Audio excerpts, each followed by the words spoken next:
हालात ऐसे हों कि एक तरफ माएँ कि जिनके पेट में बच्चा तो है लेकिन खाना नहीं है, हमारे और आपके भाइयों के घर मलबे में तब्दील हो चुके हैं। इस हाल में कि जब मसाजिद के गुंबद और उनकी छतें जमीन से लग चुकी हैं, जब लोग नंगे हैं और आसमान से गिरते हुए खाने की चीजों के और पहनने की चीजों के लिए एक दूसरे पर चढ़ जाते हैं, कपड़े फटे हैं, बचा कुछ नहीं है उनके लिए, गैरतमंदी का सवाल खड़ा हो जाता है। क्या इबादतें की हैं जब अगर तुम्हारे अंदर दूसरों का दुख दर्द पैदा ना हुआ? लगता ही नहीं है कि इसी उम्मत का एक फर्द वहां भूखों मर रहा है और इसी उम्मत के लोग हैं जो यहाँ गुलछर्रे उड़ा रहे हैं और दावतें उड़ा रहे हैं। लगता ही नहीं है कि उनके बीच एक रिश्ता है, दीन का रिश्ता है, अल्लाह के मानने का रिश्ता है, रसूल सल्लल्लाहु अलैहि वसल्लम पर ईमान रखने का रिश्ता है, इस कुरान से नाता रखने का रिश्ता है। लगता ही नहीं।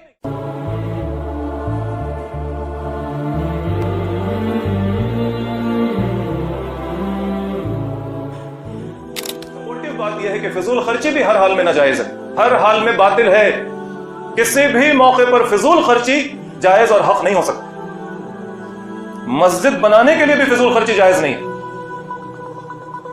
अल्लाह के दीन की खिदमत में फिजूल खर्ची क्या कर सकते हैं? वहां कोई फिजूल खर्ची नहीं है, वहां तो बढ़ चढ़कर खर्च करना है। लेकिन अल्लाह के दीन की खिदमत का मतलब यह नहीं है कि जब तक संगे मरमर पर सजदा ना होगा सजदा ना होगा, जब तक मोटी कालीन पर सजदा ना होगा सजदा ना होगा, जब तक एसी ना चलेगा सजदा ना होगा, खुशू खुजू ना इख्तियार किया जा सकेगा। मौसम गर्मी का आ रहा है, जब तक एयर कंडीशन ना चले तो फिर लो लगाना मुश्किल है अल्लाह की तरफ। कैसे खुशू खुजू से नमाज पढ़े? यह दीन पर खर्च करने का मतलब नहीं है। रमजान में, रोजों में इफ्तार कराना, इफ्तारी कराना, लोगों को रोजा खुलवाना, यह अल्लाह के दीन की खिदमत का काम है। लेकिन ऐसा कभी नहीं होता कि जब तक के दस्तरखान पर अनवा अक़साम की चीजें ना हो तब तक लोग इफ्तार ना कर पाएंगे। आपका नबी तो पानी से भी इफ्तार कर खोल लेता था ना, रोजा खोल लेता था। आपका नबी तो एक खजूर से भी रोजा खोल लेता था। आपका नबी तो थोड़े से पानी में बर्फ मिलाकर, लस्सी बनाकर, दही मिलाकर, दूध मिलाकर उससे भी रोजा खोल लेता था।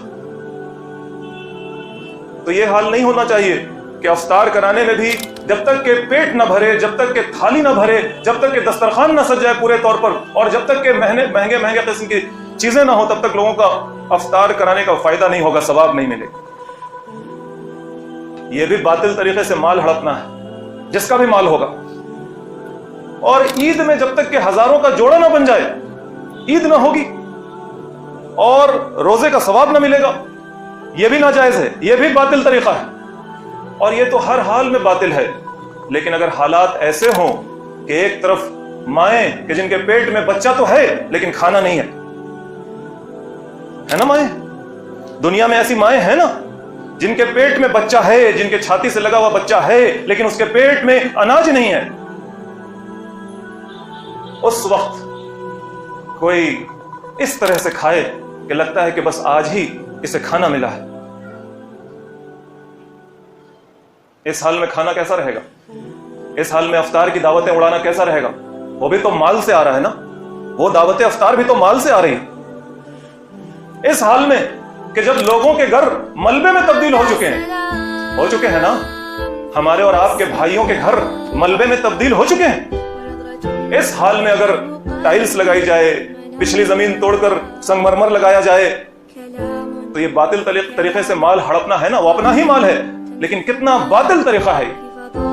इस हाल में कि जब मस्जिद की मीनारें गिर चुकी हैं, खड़ी मीनारें ज़मीबोस हैं, इस हाल में कि जब मसाजिद के गुंबद और उनकी छतें जमीन से लग चुकी हैं, उन हालों में लग चुकी है ना, हमारी और आपकी मस्जिदों की इमारतें जमीन से लग चुकी है ना।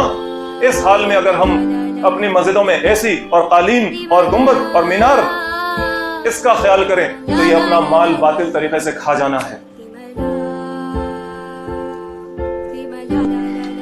जब लोग नंगे हैं और आसमान से गिरते हुए खाने की चीजों के और पहनने की चीजों के लिए एक दूसरे पर चढ़ जाते हैं, कपड़े फटे हैं, बचा कुछ नहीं है उनके लिए, उस हाल में हजारों का जोड़ा पहनना और उस पर शेखी बघारना और इतराना, ये ईद का सवाब नहीं है, ये ईद का मजा नहीं है।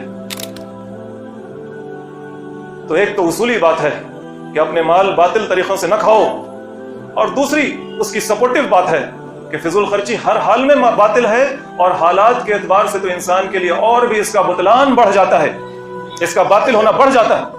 गैरतमंदी का सवाल खड़ा हो जाता है। क्या रोजा रखा है तुमने, क्या नमाजें पढ़ी हैं, क्या क़यामुल लैल किया है तुमने, क्या इबादतें की हैं, जब अगर तुम्हारे अंदर दूसरों का दुख दर्द पैदा ना हुआ। रोजे का मकसद तो यह भी एक बताया जाता है कि भूखे रहोगे तो किसी भूखे की भूख का एहसास होगा। ये कैसा भूखा रहना है कि हजारों का खाना, अफ्तार रोजा अफ्तार, हजारों का खाना, बड़ी बड़ी दावतें। लगता ही नहीं है कि इसी उम्मत का एक फर्द वहां भूखों मर रहा है और इसी उम्मत के लोग हैं जो यहाँ गुलछरे उड़ा रहे हैं और दावतें उड़ा रहे हैं।